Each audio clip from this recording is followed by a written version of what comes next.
Finding Hope, The Road to Recovery. Hi, my name is Kris Lee. This is episode 2 of Finding Hope, The Road to Recovery. Today I'm here with Dr. Ken Bachrach, the Clinical Director of Tarzana Treatment Centers. Hi, how are you? Fine, Kris. Good to be with you. Okay, great. Nice to see you. Today we're talking about co-occurring disorders. Could you tell us a little bit about when and how did you end up working in the field of substance abuse and mental health? Sure. Well, I went to graduate school to become a clinical psychologist, and when I finished that, I was kind of on the fence between whether I wanted to go more an academic research route, like teaching at a university, or doing more clinical practice. And so I ended up doing a postdoc, and after I did that postdoc, which is more research-based, I said, I really like research to some degree, but I don't want to do it full-time. I want a clinical job too. So I had a small part-time private practice, and then I saw this ad for this place, which was Tarzana Treatment Centers, and I interviewed and got hired as their clinical director back in 1987. And so when I was in graduate school, they didn't really cover that much about substance use disorders. So I have been learning over the past 35 years about treating both substance use and treating mental health problems. Wow. Could you tell us a little more about co-occurring disorders? Well, co-occurring disorders refers to both having a mental health disorder and a substance use or addictive disorder. And you may hear me use those terms, substance use or addiction, kind of interchangeably. In the past, they called co-occurring disorders dual diagnosis. So some people may be familiar with that term. Mm-hmm. But basically, it refers to treating both of those disorders. And that's really what that refers to. I would love it if you talked a little bit for the viewer, the role of nature versus nurture. Okay.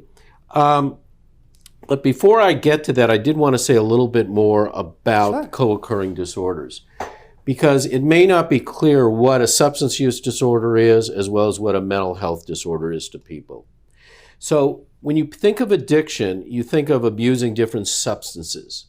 And so the most common ones are alcohol, and now everyone's familiar with what they call the opiate epidemic, which could be things such as pain pills, but it could also be things such as street drugs like heroin. Or fentanyl. And fentanyl is kind of one that's both, is probably the most abused drug right now and is causing the most deaths.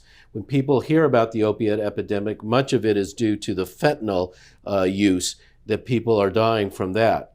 But there's also other substances. Methamphetamine never went away. It was big in the 90s and early 2000s, but it's made a comeback, and a lot of people now are still dying and overdosing from methamphetamine. And then the last one are what are called benzodiazepines. These are the minor tranquilizers. These are things like Valium, Klonopin, Xanax, Ativan, those type of often sleep medications that people often take thinking it's going to help them, but then they get addicted to that. And it's very hard to get off it on their own, particularly if you're using a lot of it. So that's the whole class of various substance use problems. In the mental health field, there's a whole variety of various mental health problems, and they're in different categories. So the most common one people probably are familiar with are depressive disorders. Mm-hmm. These is where you get very sad and depressed, and often you can even get suicidal. There are also anxiety disorders. The most common people think of are things like panic disorder, social anxiety, generalized anxiety. That's very common too. There are things that are called obsessive compulsive disorders, where you either are thinking about things a lot or feel like you have to do certain patterns or rituals all over again.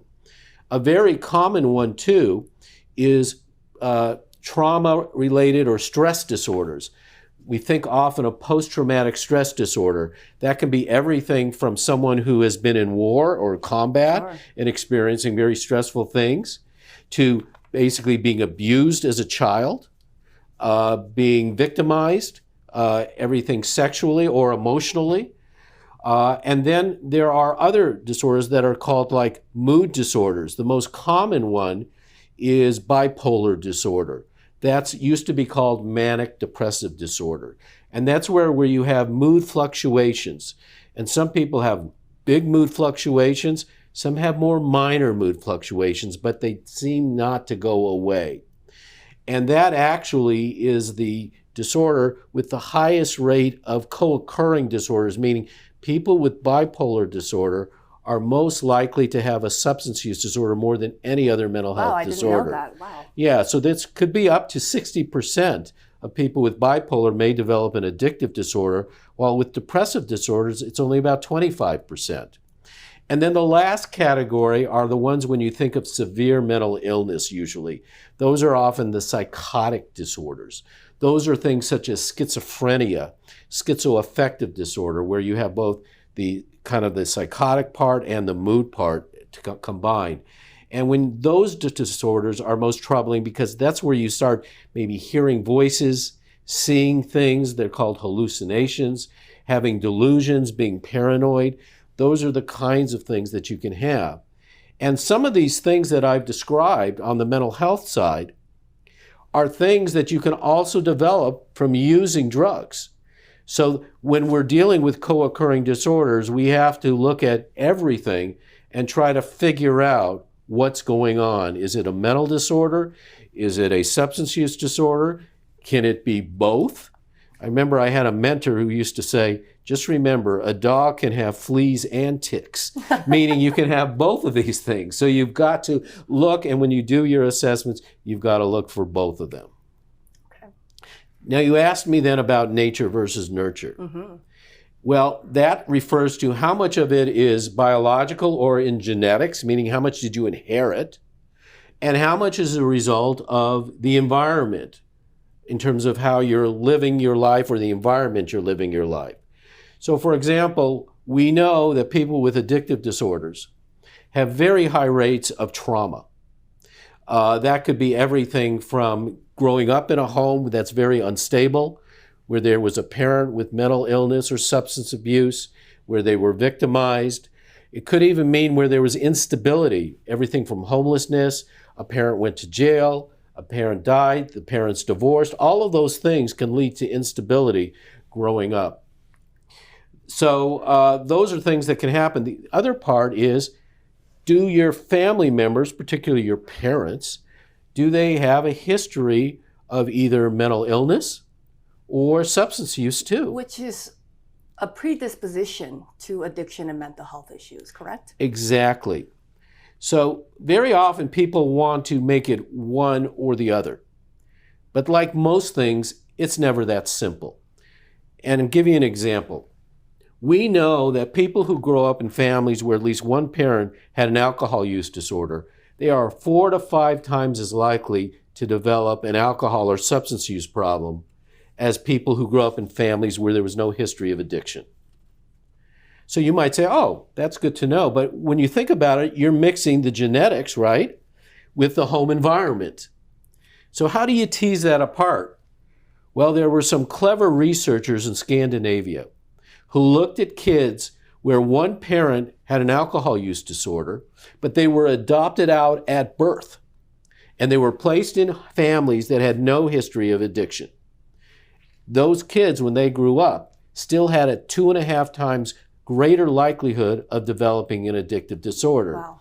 So if you look at it, 2.5 times seems to be clearly mainly genetics, while 4 to 5 times is a combination of the two. So what that shows you is that both can play a role. So you really shouldn't be pointing your finger one way or the other, but also realize even if you don't have a history of substance use in your family, you still can develop a substance use problem if you have certain predisposing factors that put you at greater risk. It's kind of like other diseases when you think about it. Just because you have a family history of cancer, it puts you at greater risk, or a family history of diabetes may put you at greater risk, but that doesn't mean you will develop those disorders. Right. So that's the thing we need to keep in mind. And we know that trauma, instability, and all of those things put you more predisposed to developing it as well. Okay. So when I used to be a substance abuse counselor at Tarzana Treatment Centers, in my initial session with a new client, when I would do an assessment for strengths and weaknesses, one of my main questions was that, do you have a mental health disorder? Have you ever been diagnosed with a mental health disorder? Or are you experiencing mental health symptoms? Almost every single time, the answer was yes. So my question is it possible, and this could be a sweeping generalization, but is it possible for someone who's diagnosed with a substance abuse disorder to not have a mental health diagnosis? Yes, it is. We know that actually people with substance use disorders have higher rates of mental health disorders than people with mental health disorders have addictive disorders.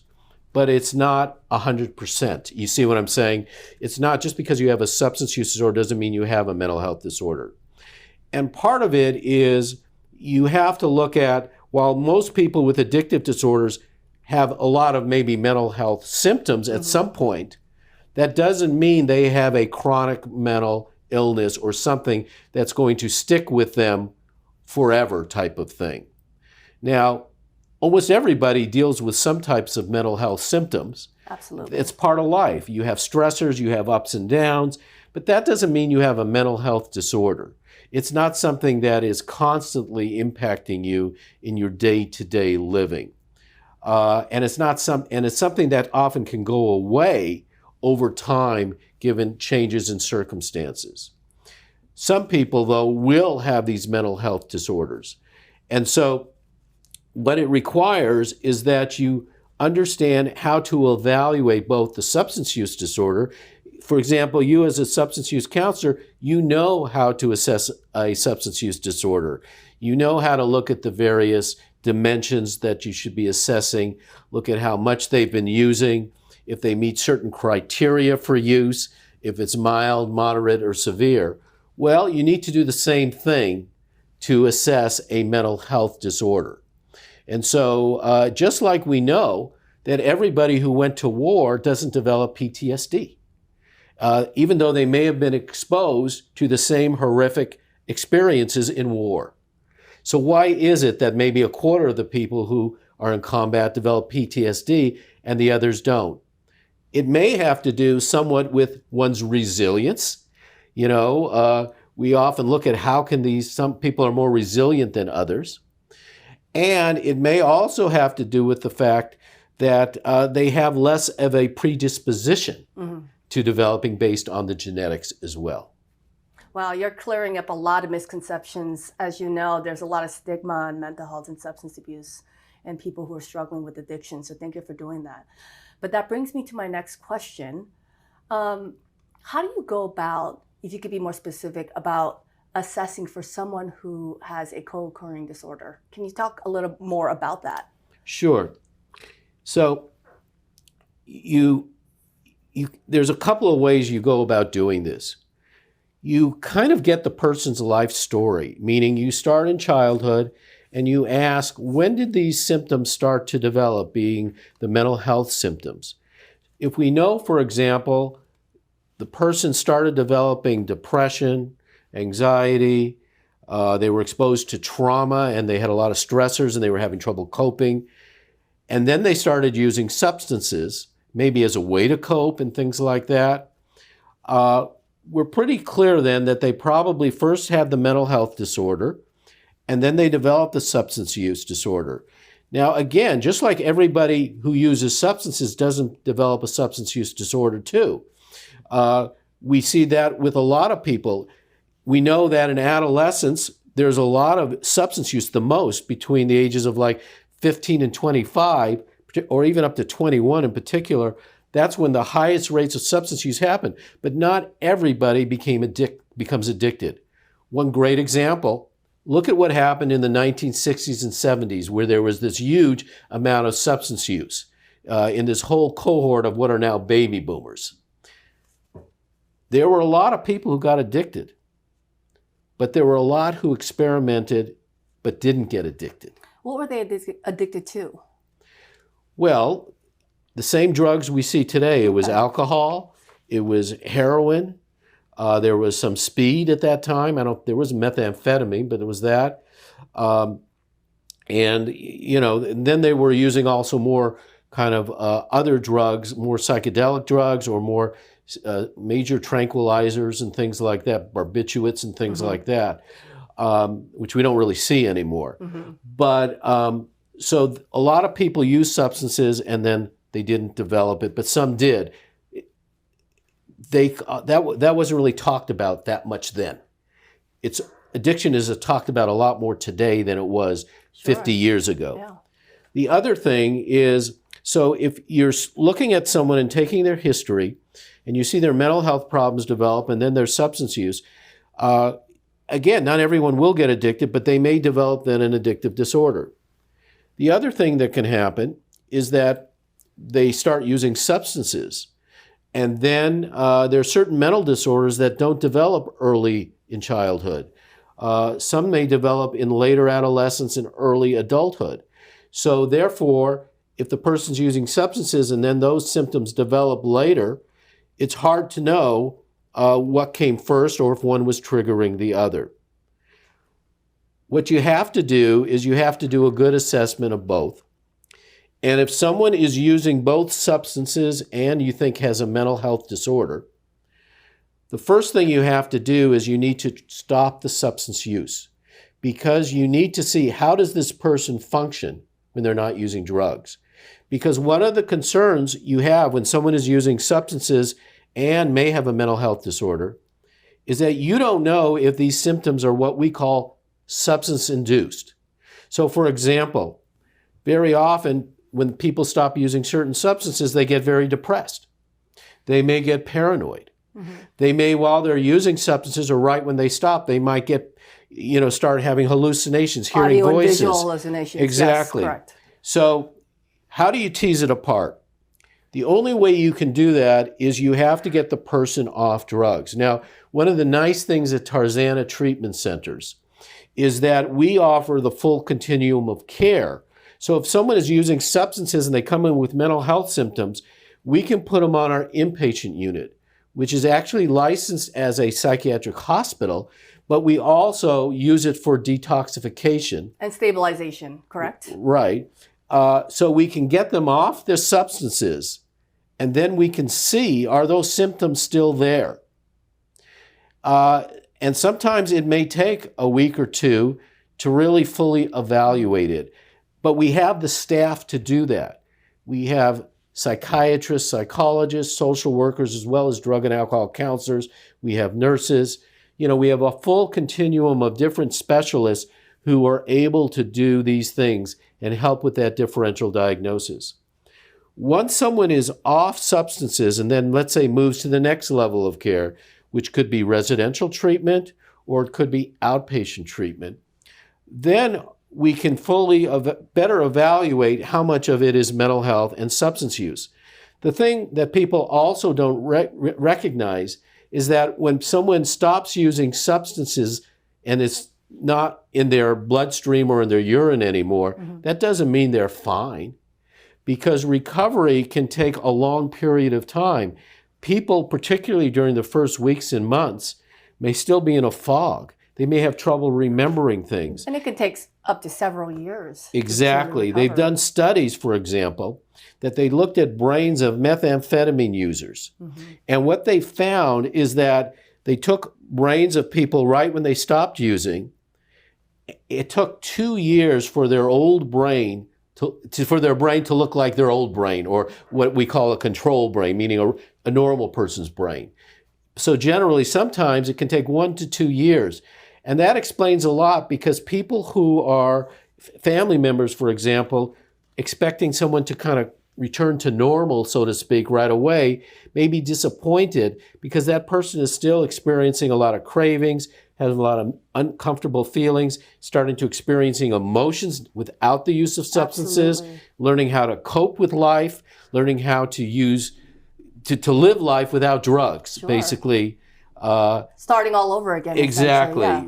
It could be everything from learning how to structure your day, learning how to talk to people. Absolutely. And one thing that, is never talked about is having intimate relationships when you're not using drugs, because so often, and with many drugs, that's a big part of the drug use, particularly like stimulants like methamphetamine. Not so much with opiates and stuff like that, but particularly with stimulants like methamphetamine, cocaine, and alcohol. Those are the ones that are often associated with a lot of sexual activity too. Sure, and codependency is a major problem in addiction. So how do you determine the appropriate level of care of someone who has a co-occurring disorder? So again, it comes down to doing a good assessment. You put the person at the least restrictive level of care.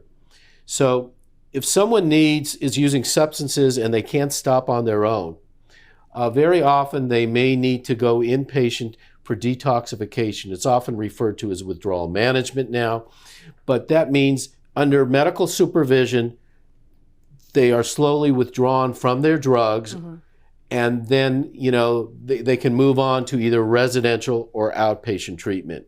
Similarly, if someone has a psychiatric condition where they are at risk of danger to themselves or danger to others, they may have to go to an inpatient facility until they are safe enough and in enough emotional control where they can step down to the next level of care.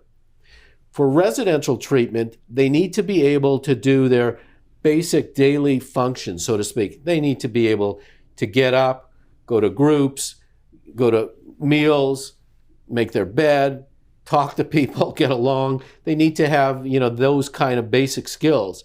And sometimes when people first come into treatment, they are not quite there yet. Yeah, they don't even know how to make their bed sometimes. Right. Or they may be so tired or fatigued and things. And one of the things we've learned too in residential treatment is that particularly with certain substances like stimulants and methamphetamine, the effect of fatigue lasts much longer. So it's like day one, they can go to groups and things. They may be exhausted for a week or two, while someone else on another substance or alcohol or drugs within a few days are feeling pretty good, meaning that they can go to groups, they can function fairly well. So one of the things we do is we look at their level of functionality. We assess how they're doing from both a substance use and a psychiatric point of view, and figure out if they need maybe residential or if they can go into outpatient treatment. And for outpatient treatment, they need to be able to have the resources so that they don't use substances, for example, meaning what they need to do is they need to be able to have some structure in their day. They may need to have a place where they can go to live. How they need to have housing, which may sound very simple to some people. They need to live with people who don't use substances. Oh, aftercare is extremely important to someone's recovery. Right. Absolutely. And psychiatrically, what they need is they need to have counseling. They need to see a psychiatric provider. They maybe need to have their medications adjusted so that they can, function well enough to be in an outpatient treatment program. Okay. Thank you, Dr. Bachrach. Now we're going to take a quick break. Don't go away.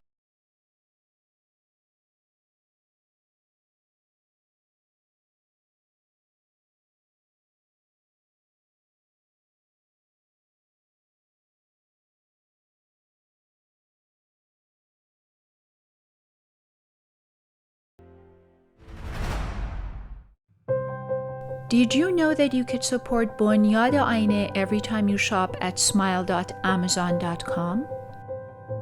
Amazon Smile has all the same products and low prices as Amazon.com. It's very simple. You shop and Amazon gives. Just go to smile.amazon.com from your web browser, sign in or create a new account. Search for Bunyad Ayeneh Inc. and select Bunyad Ayeneh Inc. Then shop. That's it. 0.5% of every dollar you spend will be donated to Bunyad Ayeneh. Now you can support Ayeneh Foundation every time you shop at smile.amazon.com. Donations are made by the Amazon Smile Foundation and are not tax deductible by you. Learn more about ways to support our humanitarian goals by visiting www.ayeneh.org and click on Support Us in the menu bar. Together, we can make a difference.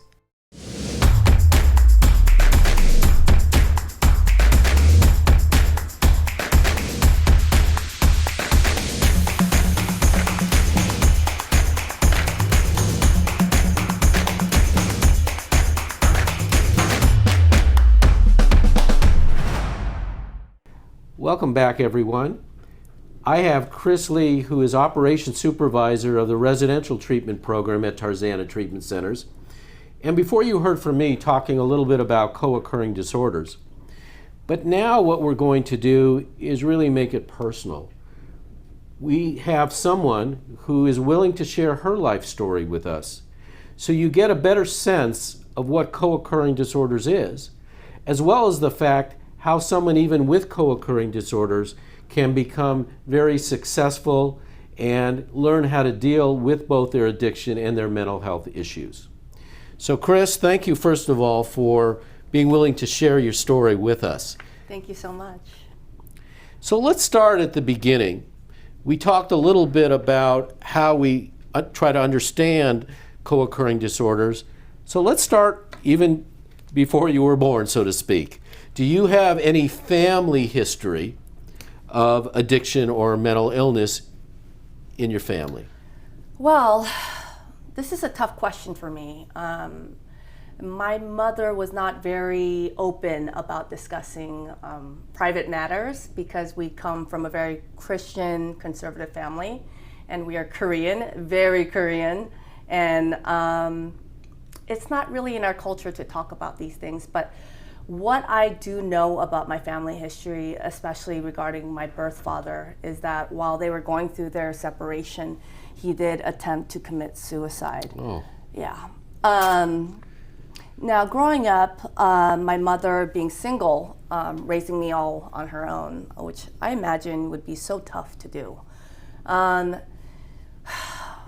Most of her 20s, she was heavily drinking almost every day. Now, she will never identify as an alcoholic. I'll tell you that right now. She will deny it till this very day. But I do believe that she had a drinking problem growing up. Yes. So you've already mentioned that obviously if your father attempted suicide, there was probably a history of depression. Absolutely. In your family. And whether it was in your grandparents, you may not have known, but at least with your mother, you knew she developed a problem with alcohol. Yeah. Even if she kept it hidden, which was, very common at that time. Sure. So you already had those things going against you. You also mentioned that your parents separated and divorced. Mm-hmm. So that's another kind of traumatic event. thing. Absolutely. So that's already, as a young child, you're experiencing that. Did you have any other traumatic events in your life, and how did that impact you? Wow, you're hitting me with all the tough questions immediately. So yes, the separation of my mother and father was traumatic. A year after that, I think I was only 4 or 5 years old, I witnessed my first death. I visualize and recall a whole family gathering in our home in South Korea. And I had observed my aunt, my grandma's oldest daughter, say, "Oh, I have a headache." And she collapsed, died of a brain aneurysm, and I saw my first dead body at that time. Now, that really had an impact on you, it sounds. Absolutely. And, as a child, you don't comprehend what's actually going on. What you do is you observe everyone's reaction and stress levels and what they're going through at the time. That's what you're feeling, and that's what you remember. That doesn't come back to really get you until later on when you become an adult and you go, that's what that was. The second thing was, by the time I was 6, my mother, after experiencing the separation from my father, decided, I'd like to start a whole new life in America. So she did. She moved without me to get acclimated in America. So I lived without my mother. So here we are. I lost my father and now my mother, even if it was temporary. And I'm living with my grandparents. So I did that for a year. And then I was moved to the United States. Now, I gotta tell you, I don't know if you've ever experienced anything like this, but as a child, when you have to relearn how to behave, speak, eat, I was using chopsticks, Ken. I had to experience, for the first time ever, cultural barriers and even racism at such an early age. That was really challenging at 6 or 7. And then the last thing, when anyone talks about trauma, the first thing that I remember is during my addiction, I was sexually assaulted by the same person twice. Oh my God, so sorry. And that was hard. That was definitely my rock bottom. Boy, I appreciate you being willing to share that, but I know that's very hard to talk about. You mentioned a number of things: moving to a new country, being separated from your mom as well for a year, being thrown into a new culture, Yeah. learning how to speak a new language, learning new customs, and I suspect kids are not the kindest people. I'm sure you were bullied and teased and all of that kind of stuff. Absolutely. Which again, is also, really impacts you. When did you first realize that you had kind of some mental health issues? Do you think it was all the result of all of these events? Sure. Or you mentioned your father was depressed. Did you experience any depression growing up? Or was it more secondary to all of the trauma and new experiences that you had to go through, as well as obviously the assault that you experienced sexually? Absolutely. All of those things contributed to my substance abuse. Absolutely. Regarding the mental health symptoms, I can't recall the onset of my first mental health, but I believe anxiety at the very least was always kind of part of my story at a very early age, especially physical anxiety. I felt it all the time. I think the onset of really severe depression didn't come until I was 18 years old. And that's when, coincidentally, when my heavy drinking and using also occurred. I learned how to self-medicate. Well, you mentioned about anxiety coming on. That makes a lot of sense given what your story that you're telling, because given everything you've been through, you have to become vigilant. Yeah. And when you are vigilant, you are on guard all the time, right? You have to protect yourself. You have to see what's going on in the environment, because it is not a kind environment. And a lot of this stuff, we know now that there are parts of the brain that basically are hyper aroused and they can't settle down easily. And that contributes for many people to this kind of constant anxiety, you know what I mean, that they're feeling. And my brain wasn't even developed yet. I don't have coping skills at the age of 7. No, this is something very primitive in certain parts of the brain where most people learn when the danger's gone, it settles down.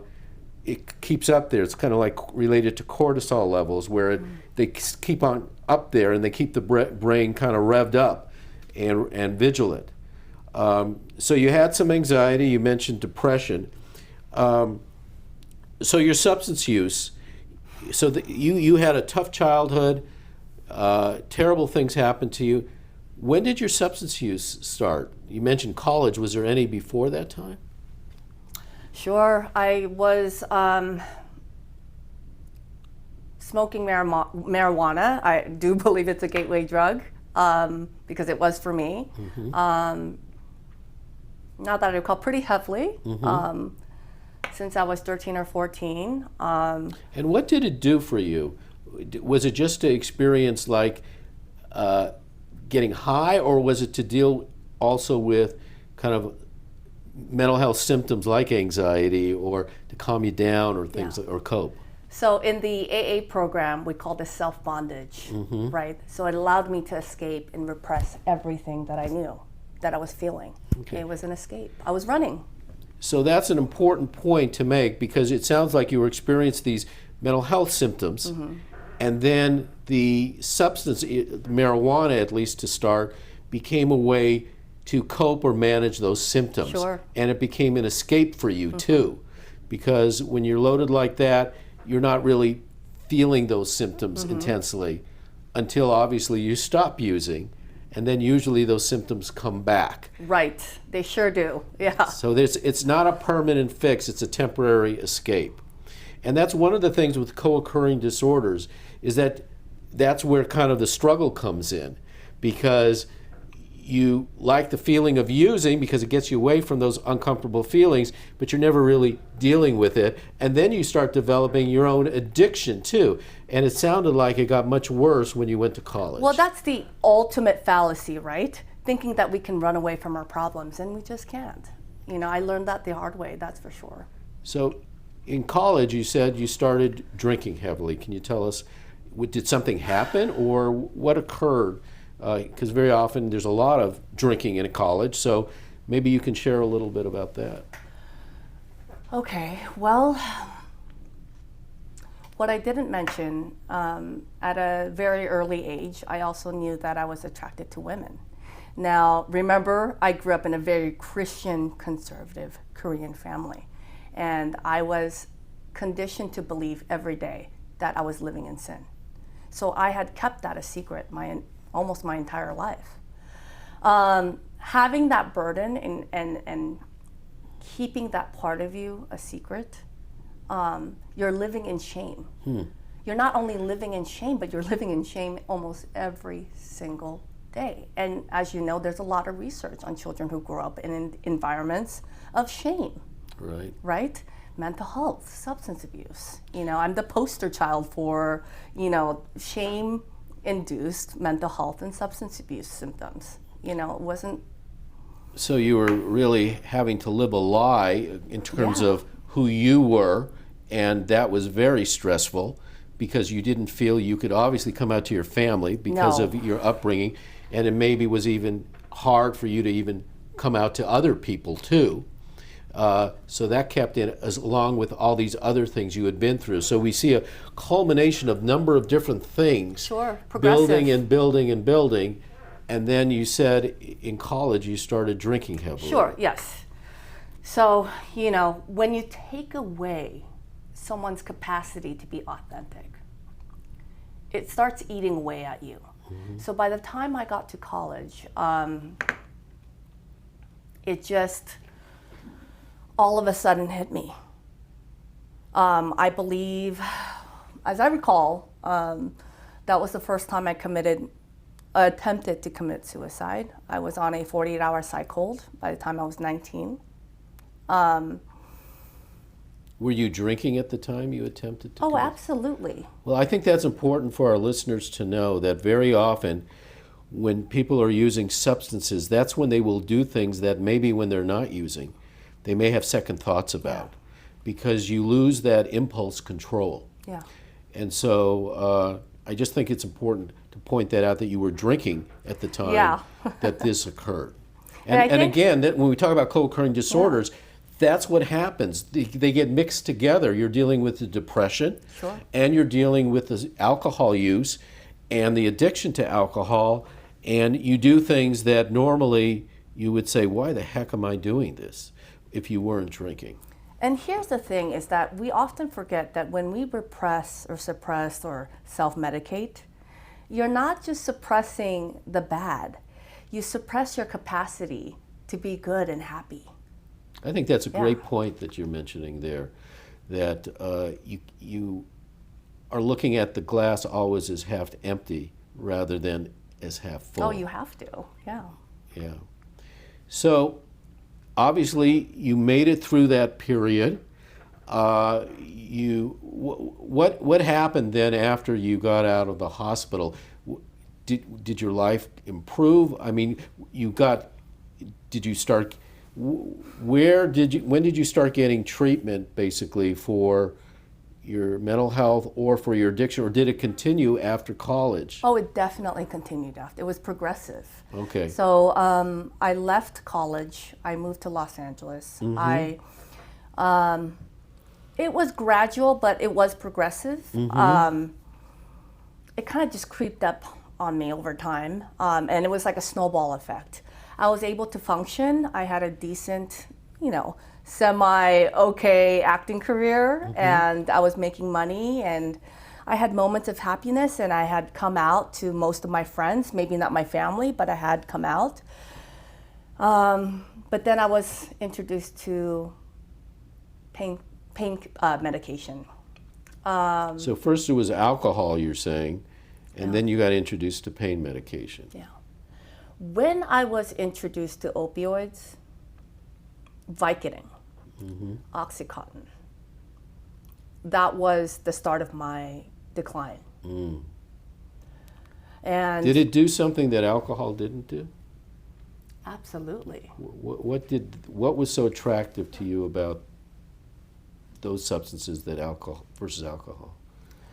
It was much stronger, first of all.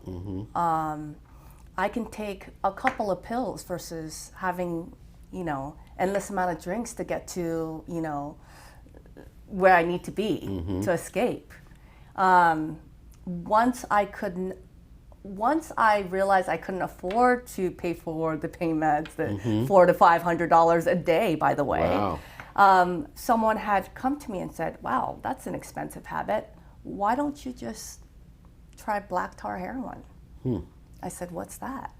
And I remember this like yesterday. They said, "It's heroin. You've never heard of heroin?" I said, "That's for drug addicts," which is hilarious because I was definitely in my addiction and I was a drug addict. And that's an important yeah. point, because people make this differentiation between taking prescription pain pills Yeah. versus taking heroin, when in actuality they're basically the same thing. Right. They're just a different form of it. Go on. Thank you for clarifying that. That's very true. And next thing I knew, I was shooting up heroin every single day. I was committing crimes just so that I could provide for myself, eat, avoid withdrawals, and get my next fix. I had pushed away everyone that ever cared about me, family, friends. I was hanging out with and associating with gang members and other drug addicts. So your life dramatically changed from being able to work and have structure, even though you were functioning and using, to where it sounds like your focus was just 100% on your addiction at that time, Yeah. in terms of either obtaining, using, or recovering from the effects of the drugs, and figuring out how you're going to get your next fix. My goal every morning was in the front of my brain, the prefrontal cortex, and it was, most people wake up every morning and what do? You have a cup of coffee, right? You go have breakfast. That was not a priority when I got up in the morning. I experienced withdrawals every single morning. So my priority was to get high. What most people don't understand is when you are in the throes of addiction, your brain gets hijacked by the drugs. Absolutely. It is like you're driving a car without brakes, but only a gas pedal, meaning that the ability to say, is this the right thing to do? Should I really do this? Should I be, it goes out the window. Yeah. People don't understand that dopamine, which is one of the major neurotransmitters in the brain that give us pleasure, when you're taking drugs, you get such a shot of that compared to other things in life that you are driven. And it's almost like that primitive brain to survive gets kind of kicked into high gear. And so I think that's important for people to understand, because they may not say, why did someone do that when they were loaded or when they were using substances? Why couldn't they just stop? Well, they can't, because their brain has been hijacked. Later on, when you're off drugs, you could say, why did I do that? And you may be ashamed of it, but at the moment, there was no question, right? You just had to do that. Yeah. There was no other alternative. And I love how you clarified earlier that it doesn't matter if you're taking pain medication or if you're shooting up heroin in the back of an alley. An addict is an addict, and no one is exempt from the consequences of addiction. No one. I don't care how smart you are. Everyone experiences it. So tell us now, you've told us when you were at the depths of your addiction. Tell us about your recovery. Did you just go into treatment and every day things were fine and you just said, boy, I'm glad I'm over that? Yeah, Tell us about your road to recovery. Okay, great. So I want to first off say how grateful I am to Tarzana Treatment Centers. It took me a couple of tries. I'll be honest, the first time I relapsed, I even snuck out the back gate and brought alcohol back, and I was administratively discharged. But I'm so grateful to the program director, Dr. Stan Galperson. He gave me a second chance. And from there, I stayed roughly a year in the program. I received stabilization in the inpatient unit. I received psychiatry. I received the right and appropriate medications, therapy, and I stayed in the residential program for roughly a year. Well, I'm glad you said that it wasn't kind of just smooth sailing, you just kind of came in once. Because we have a saying in the field of addiction, relapse is the expectation, not the exception, meaning that addiction is a chronic disease. And it's kind of funny, people don't think of someone who's depressed saying, once you're feeling better, you're never going to get depressed again, or once you have no other field has that expectation that once you're doing better, you're never going to feel bad again. And given that addiction is really, by and large, a brain disease, it takes over the brain, and we have to do things to kind of reprogram our brain and learn how to live without substances. It often does take multiple tries, and I think that's important for our audience to hear, that even if you don't succeed the first time, you can succeed if you go back again and again, and hopefully then can get some stability in your life. We know that now, that you were in treatment for a year greatly increased your chances, because one of the things we know that the effectiveness of treatment is partially the result of the dose of treatment. Meaning if you get it long enough, it's like any habit change. You can be on a diet, right? You can do it for a month, maybe even 2. God forbid you can do it 3 months, but most people will gain the weight back, right? Yeah. And recovery is not a diet, no, Dr. Bachrach. It's not a diet, but I think it's a life change. But I think that people can relate to that. Just like if you want to lose and maintain weight loss, it has to be a life change. If you want to develop a regular exercise program, it has to be a life change. Sure. And it's even harder with addiction because it's not just saying I need to do it, it's realizing that you're fighting things that are going on in the brain for a long time. And I loved how you mentioned we don't have to stigmatize relapse. There's a saying that relapse sometimes is part of recovery. Right. And I think that's the thing that we tell our staff is to, when someone relapses, welcome them back, because very often their friends and family will just feel angry and make them feel ashamed, so we say, thank you for coming back. I know it was hard, because nobody wants to relapse. Nobody wants to be addicted either. These things happen. Looking back, nobody sets out to say, when I grow up, I want to be a drug addict. So when people are struggling, we need to say, we recognize you're struggling, come back. It may take multiple episodes, but we're not going to give up. Just to give you an example, we don't say to a diabetic when they go to the emergency room, this is the 3rd time this year you've come to the ER. Aren't you ashamed of yourself? No, we just treat them because their blood sugar got to a point where they needed help or whatever. We just treat them, and we need to have the same attitude when we treat people with addiction. We're slowly getting there, but we still have a long way to go. So why don't you tell us a little bit more about from that point where you left to your success today, because I think it's important for people to hear not only about the struggles of addiction, but the joys of recovery and what you've made of your life to this point since that time. So that same director, Dr. Stan Galperson, shortly after I graduated treatment, I received my first job in recovery as his assistant. And shortly after that, I went back to school to become a drug and alcohol counselor. And I worked at Tarzana Treatment Centers as a drug and alcohol counselor for several years. And then I recently got promoted as the operations supervisor of the residential program, which is my dream job. Well, I'm so glad to hear that. I know you're choked up a little bit. Stop making me cry, Dr. Bachrach. Okay. I really appreciate you sharing your story. I think you are an inspiration, and I think it will be inspirational to other people, either because they are experiencing similar things, or they have family members, children, brothers, sisters, spouses, aunts, uncles, who are going through these kinds of things. And, you know, the good thing about Tarzana Treatment Centers is we help everybody, people with money as well as people who are down on their luck. And so we offer the full continuum of care, and we also have services that can treat both the addiction and the mental health.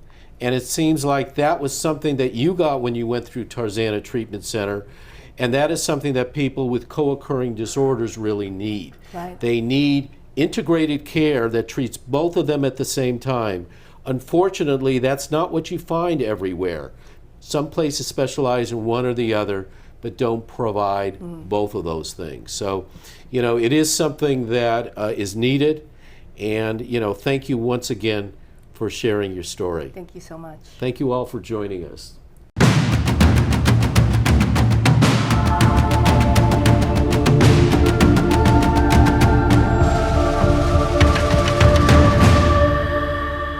Finding Hope, The Road to Recovery.